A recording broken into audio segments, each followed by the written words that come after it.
Donc nous continuons.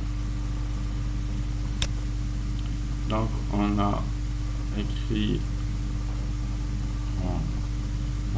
le programme envoyé au 01. Il va déplacer la pièce. Donc on va le compiler. Donc il n'y a pas d'erreur, il n'y a pas de warning. Donc c'est bon. Donc on va écrire maintenant le dernier programme qui est X. Et donc dans l'instruction 10, on va mettre un wait until.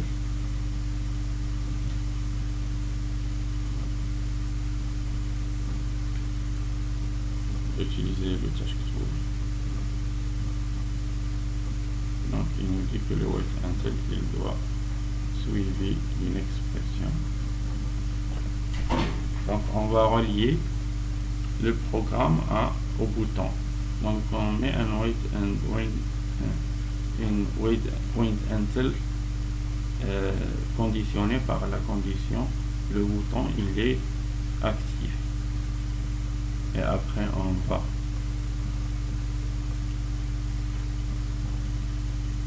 enlever la pièce.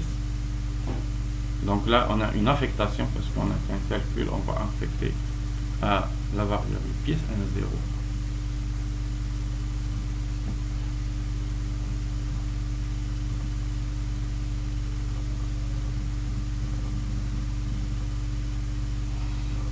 Après on va initialiser x et y, on va recopier les valeurs initiales. Pour x c'est 10368 et pour y c'est 729,71.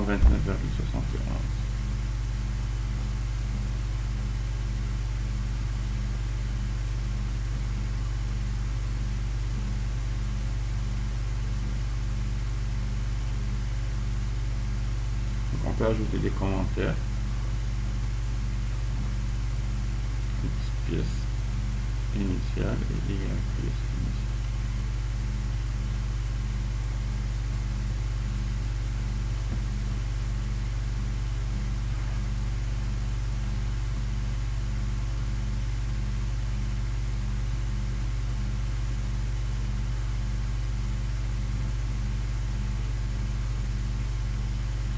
Après on va éteindre le capteur parce qu'on a enlevé les pièces. Donc tout de suite après on doit éteindre le capteur parce que le capteur ne détecte plus de pièces.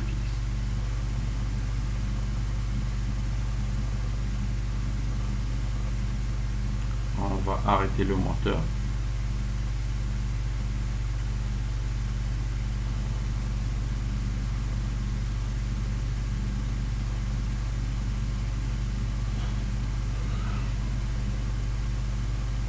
Et on va redémarrer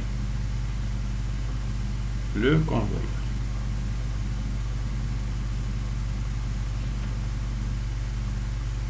Parce que c'est le programme AutoStart qui l'a démarré une première fois.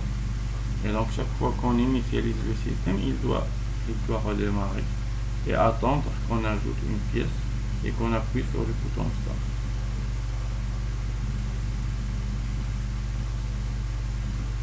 Et puisqu'on a initialisé, on va rendre la variable init à 0. Comme ça, si on appuie une autre fois, donc ça va permettre de réinitialiser le système et on va démarrer init.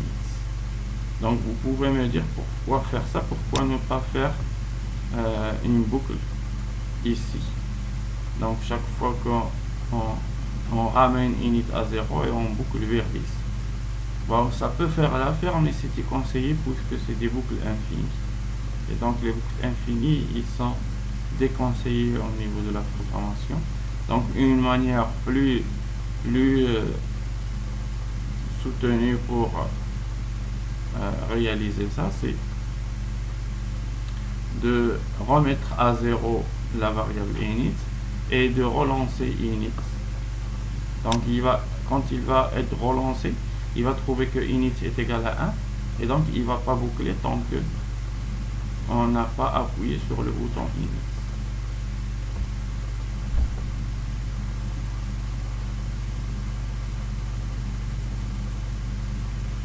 Et on va afficher un petit message disant que le système est initialisé.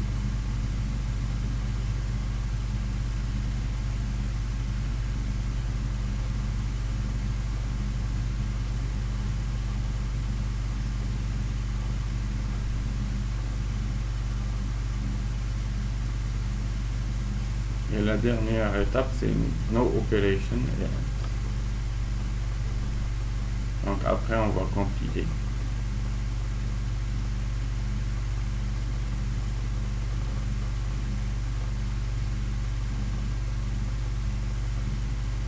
Et maintenant, donc puisqu'on a terminé, on peut exécuter le projet.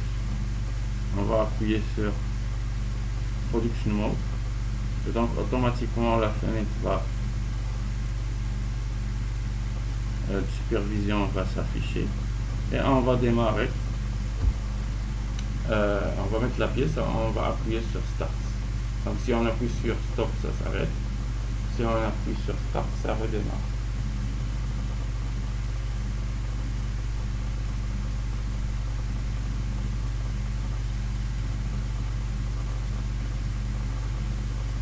Donc normalement, si tout se passe bien, donc quand la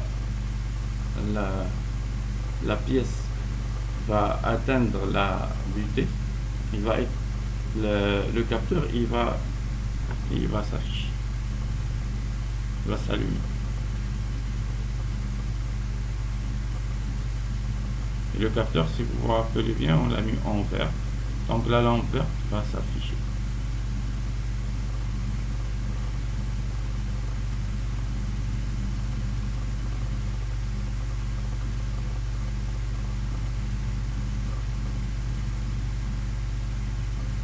Donc si on appuie maintenant sur Init, donc c'est bon, ça initialise le système. Et donc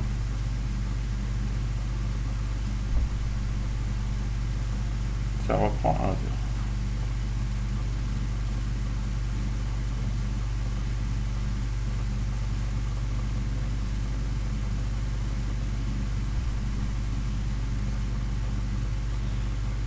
C'est bon, donc on a terminé le 3e TP.